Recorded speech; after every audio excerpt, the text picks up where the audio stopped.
Okay, guys, let us also look at true love as hidden in self-gift. True love is hidden in self-gift. So, in the heart of Christian vocation, let me just stop there to help you understand one thing. When we talk about vocation, we are not only talking about vocation to priesthood. So, there are, three major or four major areas of vocation, Christian vocation. Then you are talking about marriage, priesthood, religious life, and also to single life. So lies the notion of self-gift. So in the heart of vocation lies the notion of self-gift. So each of us is called in some way to make ourselves a gift for the other. So it is this self-gift which we call love. So love is hidden in the notion of self-gift, in the making ourselves available for the other person, giving ourselves the other person. That is what we call practical love. So, becoming self-gift means God has entrusted to each and every one of us the task of giving ourselves in love to Him and to one another.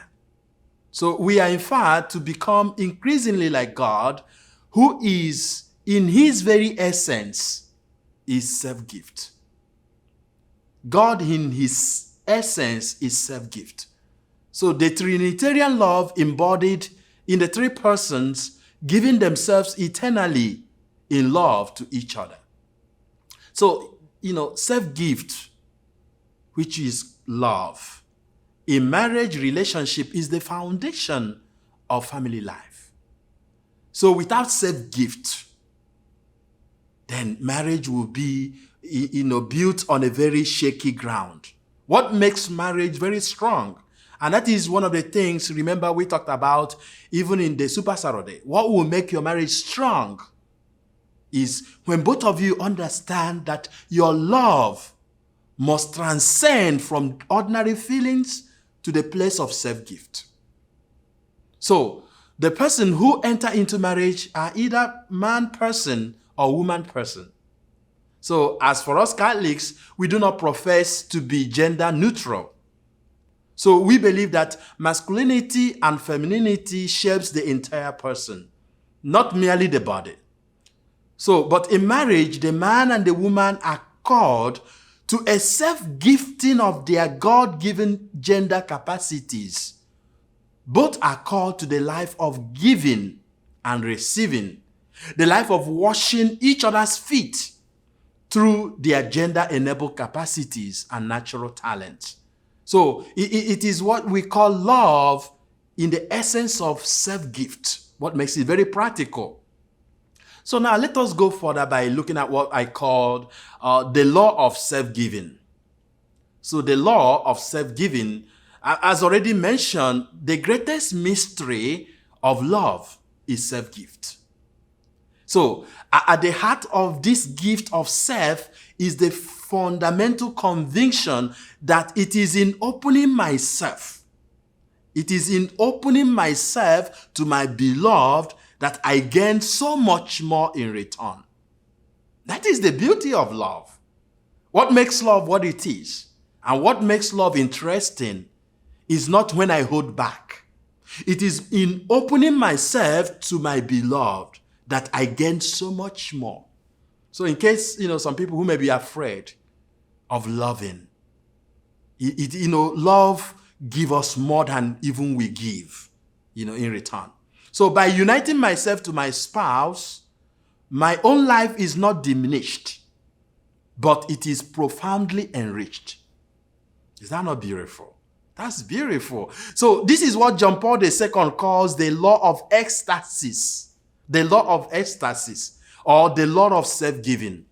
The lover goes outside of himself or herself to find fuller existence in the spouse. Of course, in the age in which we live now is the age of vigorous individualism. So this profound insight from John Paul II may be a little bit difficult to understand and accept it. So then, the modern man or woman will ask the question, Why should I go outside myself to find happiness? Why would I ever want to commit myself to someone else in this radical way? Why would I want to give up the freedom to do whatever I want with my life? So you see, this is one of the greatest questions of our modern time. But that's why, love become a little bit difficult for a lot of people, because they think that it's all about holding back. True love does not hold back. It gives more and more. So therefore, from the Christian perspective, life is not about doing what I want.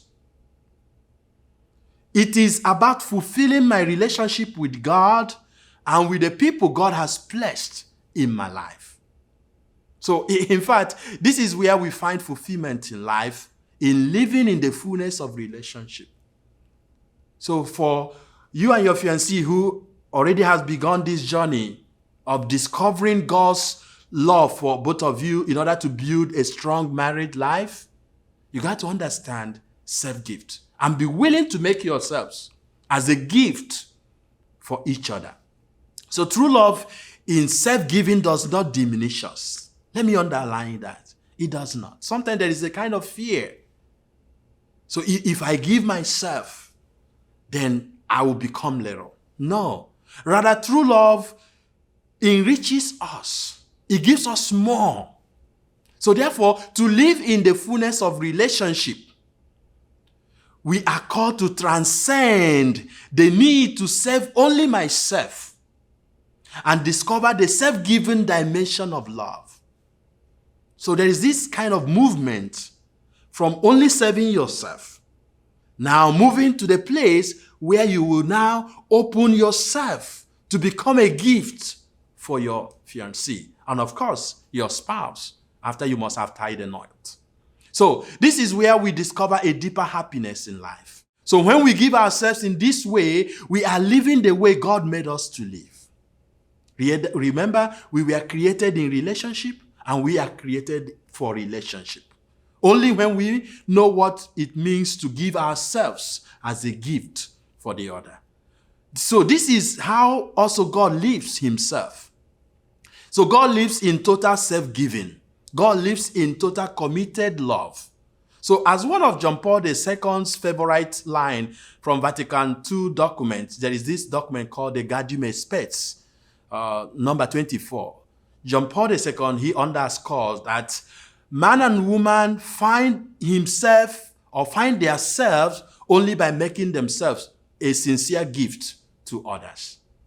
So it is in making ourselves as a sincere gift for the other that we find the fullness of life.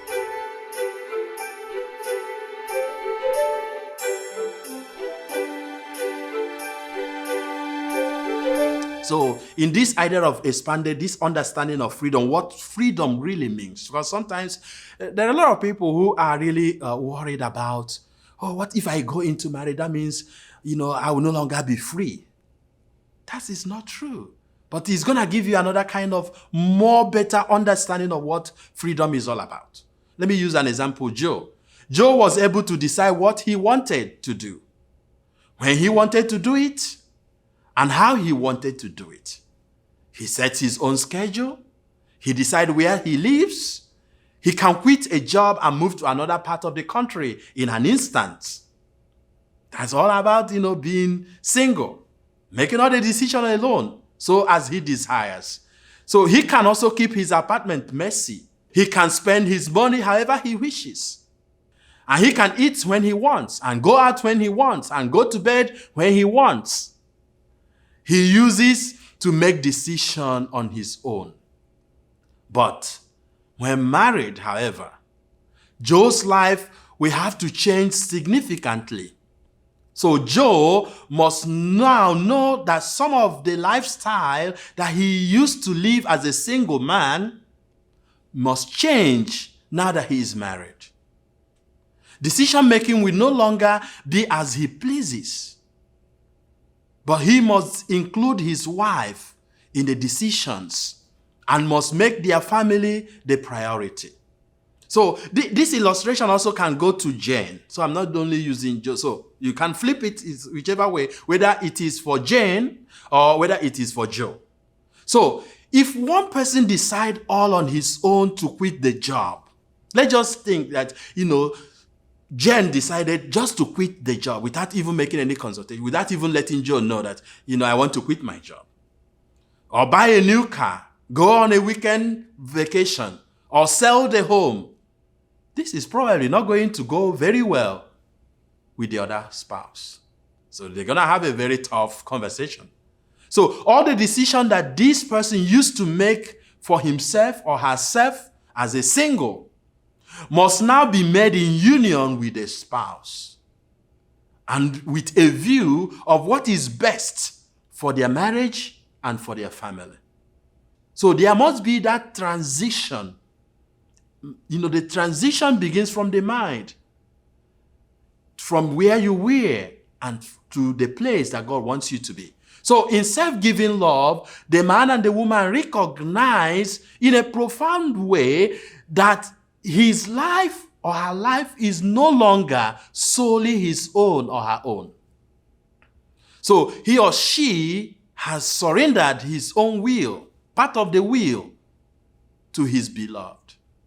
So his or her own plans, dreams, preferences are not completely abandoned. That does not mean that you're not going to have a life when you get married. It's not what we are talking about. You're going to have a life. But they must be put in a new perspective. That's what we are trying to do. Your dreams must be in a new perspective. No longer, with the idea of just, I'm a single, I hold no explanation to anybody. But when you are married, your dreams have to come in kind of an alignment with the lifestyle that your family have chosen to live. So, this is, another way of, putting your family as the primary reference point for everything you do. And most of your important decisions must go through that lens of your family life. So this is the beauty of self-giving, the self-giving love. So as a single man or woman, Joe or Jane had great autonomy. He or she could order his life however he or she wanted. But because of his love, Joe freely chose to give up some part of that autonomy to limit his freedom by committing himself to his wife or to his husband for their good, for their mutual good, and for the good of the family. So love is so powerful because it impels us to surrender our will to our beloved in this profound way.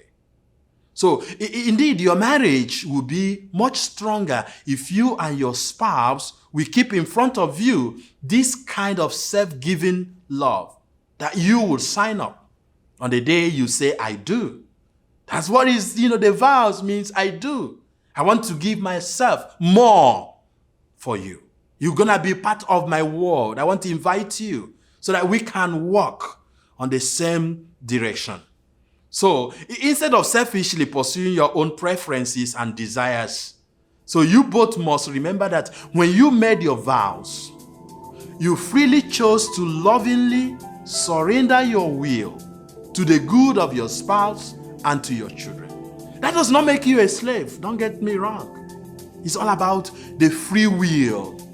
It's a kind of surrender for the good of us, for the good of our marriage. So that, the idea of living as a single will not be an obstacle to your marriage.